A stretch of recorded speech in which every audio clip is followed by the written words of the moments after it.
Roche Dizem est le héros du film Enquête sur un scandale d'État, inspiré de faits réels sur une affaire de corruption policière.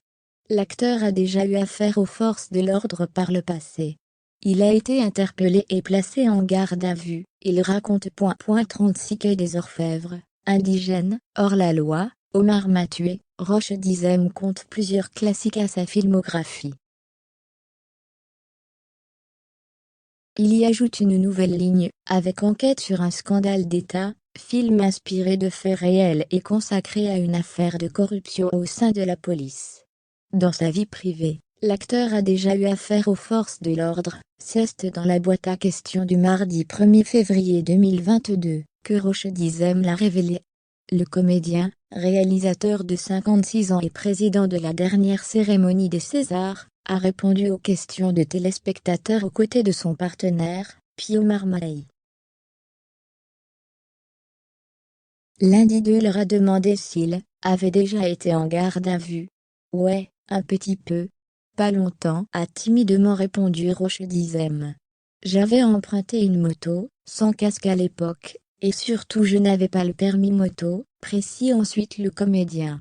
Et je suis tombé sur un car de CRS, qui m'ont embarqué moi et ma moto. Roche Dizem n'a pas précisé l'année de cette interpellation.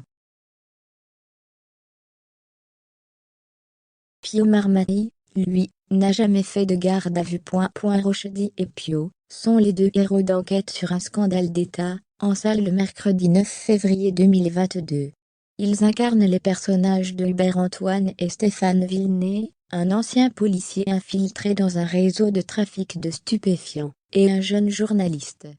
Après la saisie par les douanes françaises de 7 tonnes de cannabis en plein cœur de Paris, en octobre 2015, Hubert Antoine contacte Stéphane Villeneuve, du journal Libération, et prétend pouvoir démontrer l'existence d'un trafic d'État dirigé par Jacques Biard, un haut gradé de la police française. Le long métrage est aussi une adaptation du livre Trafic d'État, écrit par le journaliste Emmanuel Fanstan et l'informateur Hubert Avoine et paru en mars 2021, aux éditions Robert Laffont. Son enquête lève le voile sur les méthodes troubles de la lutte antidrogue. Enquête sur un scandale d'État s'inspire surtout de l'affaire François Thierry.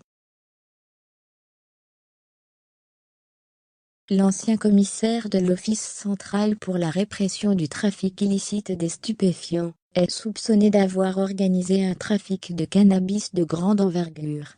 Il a été mis en examen en mars 2017 pour faux et complicité de faux en écriture publique par dépositaire de l'autorité publique, complicité de trafic de stupéfiants et participation à une association de malfaiteurs.